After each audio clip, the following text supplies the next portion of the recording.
Hey guys, what's up? Welcome to my video. So, I'm at the Home Depot right now.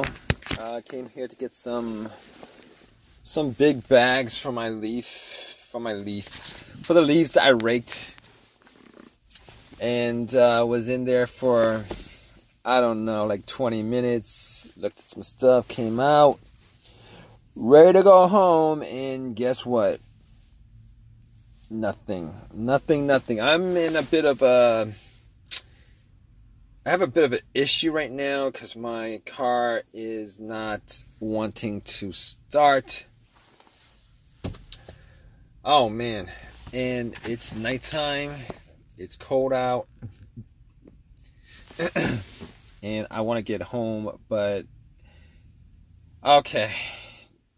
So basically what I did so far is I was thinking maybe the battery was bad, so I was like, okay, what do you do in this kind of situation where your car is not cranking, it's not starting, it makes no noises except for a click? I'm like, okay, probably like a weak battery or something like that. So I turned on my headlights, I went out, and it seemed like it was pretty bright. So I'm like,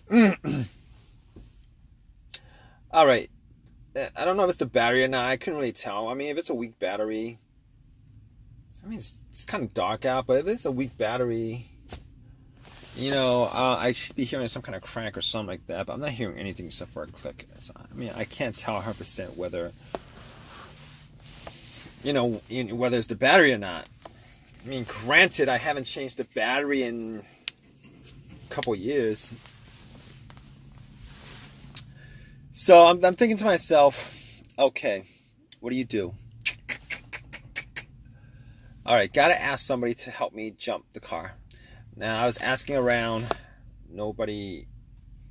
Man, I had to ask like 5 people to help me, get a jump, and I did get somebody to help me get a jump, to jump my car. Eventually, sucks. So I put the cables on, try to stop the car, nothing. So I'm like, okay. Maybe I gotta wait. So I waited like 3 minutes, I think. 3 minutes I waited. Had the cables on, car was running. 3 minutes. Turn on, nothing. Nothing happened. So I gave the guy a couple bucks. I'm like, fine. Not the battery at this point.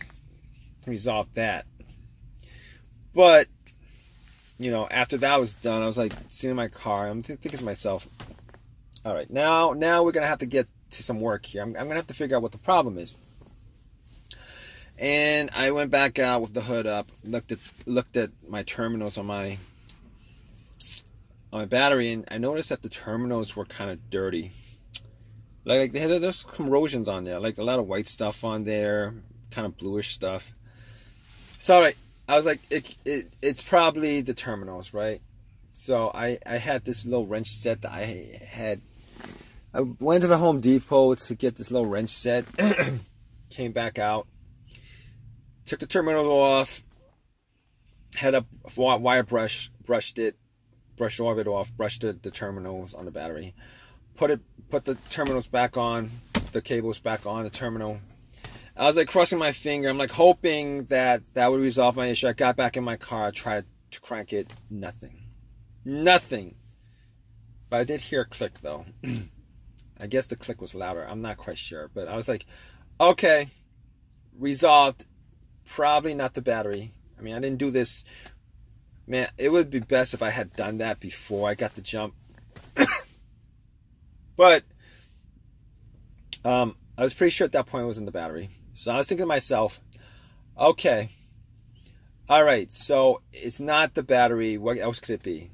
Could it be the alternator? So I was thinking to myself, maybe it was the alternator, right? And then I realized my car wasn't running. It's not the alternator. It can't be the alternator because my car's not running. Normally the alternator, if the alternator is the issue, it's causing your car not to start or whatever, normally it dies out when your car is running, when you're on the road, when you're idling, something like that, right? So I'm thinking to myself, how do I know 100% it's not the alternator, right? What if the alternator died on me and I was just driving on the battery, and then I pull in the parking lot and then the battery drains to the point where it does nothing and I can't start. But here's the thing. When the guy put cables to my battery,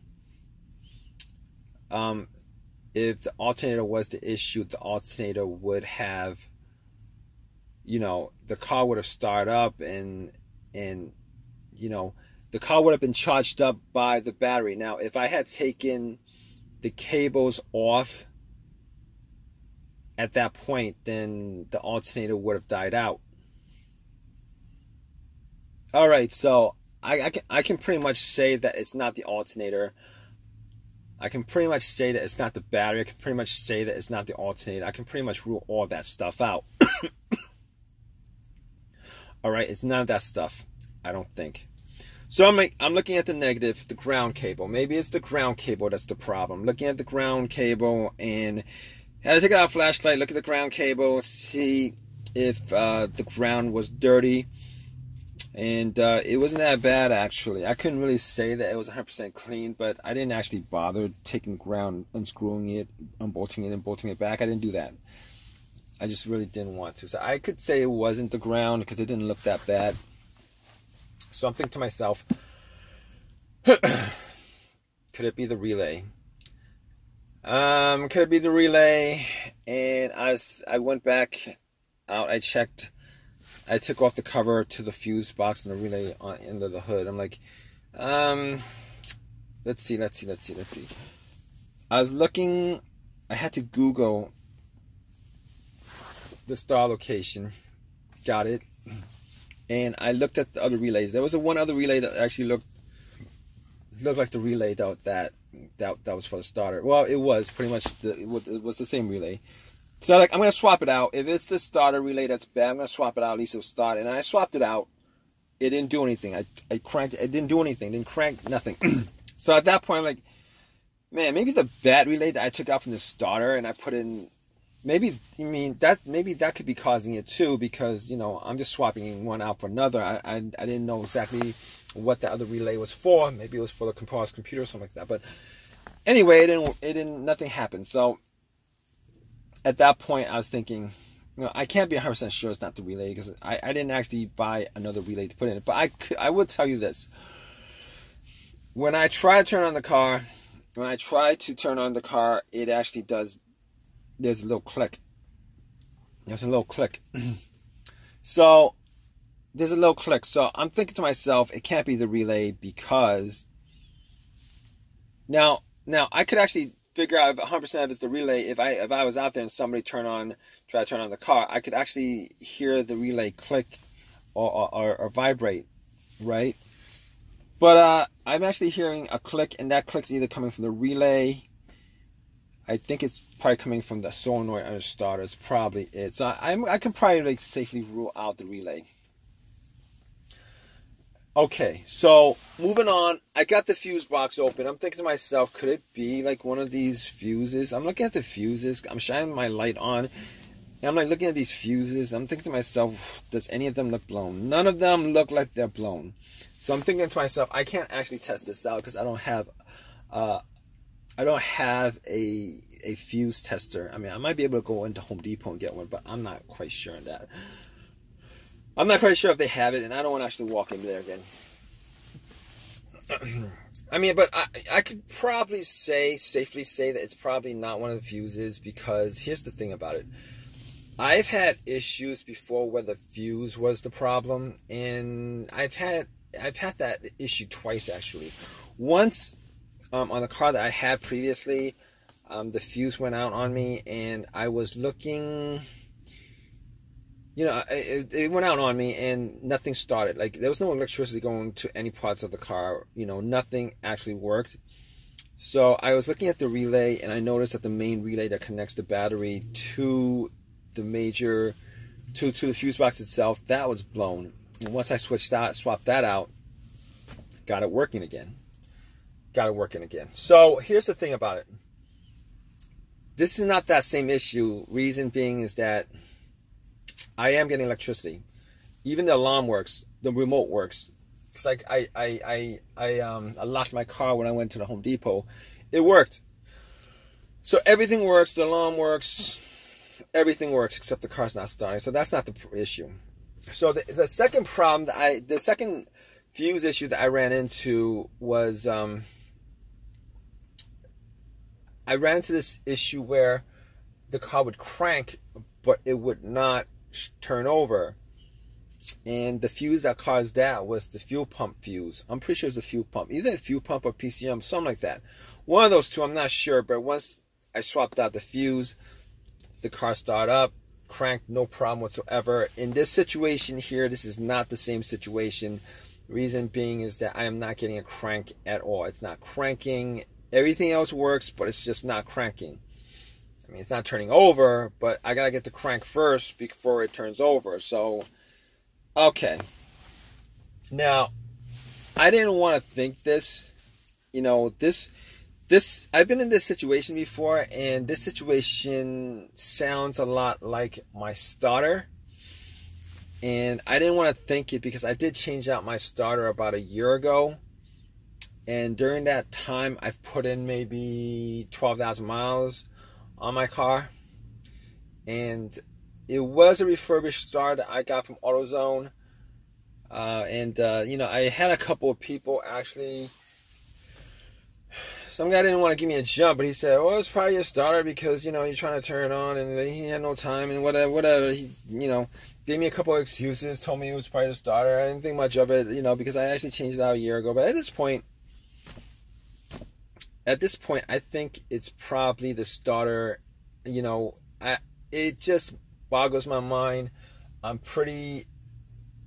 would be pretty annoyed if I found out that it was the starter. I'm hoping it's something else besides the starter because I actually poured some time into putting the starter back into this car like about a year ago. Spent like $150 on it. I could have gotten a $300 starter, a brand new one from AutoZone, but I didn't want to shell out $300 for a starter. And, you know, you can't, I mean, I think they're all, warranted for a lifetime. I think it's a lifetime warranty or whatever. This starter is probably a lifetime warranty, but that's not the point. The point is, I'm actually putting, you know, either money or work putting the starter in, taking it out, all that stuff, waiting for AAA to pick my car up. Now I can't do anything for the rest of the day because it's the only car I have. Now I gotta wait for AAA to pick me up. It's gonna just kill at least 6, 7, 8 hours of my day going to AutoZone, pick up the starter, take it out. But it's gonna kill so much of my time, and I really don't have time right now for this. But there's really nothing I could do right now. I mean, I could try to bump the starter with like a crowbar. Probably go to Home Depot and do that, but I don't want to do that right now. I really don't want to bump the starter and see if... Alright, so basically, I did call AAA up about an hour ago, 45 minutes ago, something like that. And they're going to call back, and I'm still waiting for them. Hopefully they call me back soon and tell me that they're in the area or something like that. I was told it would be an hour, but let's see. I'm going to keep you guys updated, all right, guys? All right, guys. So I waited 2 hours actually for a tow truck to tow my car to my house, and I did a bunch of tests on the fuses, on the relay. I actually walked to AutoZone to get a relay, popped it in, new relay, popped it in, nothing. So I'm like, okay, it's gotta be the starter. So I was, I spent some time taking, the starter out. But before I actually unbolted and everything, I actually put a line to the little terminal on the solenoid to try to start it. Nothing. So it was the starter. So what I did was pretty much, I took the starter off, went to AutoZone, told them about the situation. It's a lifetime warranty. Gave me another starter. I told them I want a brand new starter for free. They wouldn't do it. And I wasn't going to pay $300 for it. So they gave me another rebuilt starter. Popped it in. I had them test it out first. Popped it in. And the car is running. Turns on. Everything works. Blah, blah, blah. I spent a couple hours doing it. Oh, man. This situation... It works, but it doesn't make me feel any better that just this year alone, I put in 2 starters. It doesn't make me feel good. And the fact that this starter is a rebuilt one makes me think that I might have to get another, there might be another time within like a year or 2 where I might have to replace it again, which sucks. And this is the reason why I have AAA. But regardless, it is what it is. If you guys are in the same situation, I hope this video has helped you guys out. Please give me a thumbs up. Please subscribe. Please leave your comments, guys. Always want to hear your comments on your situation. All right, guys. Please give me a thumbs up if you guys can. And hope this has helped you guys out. All right, guys. Take care.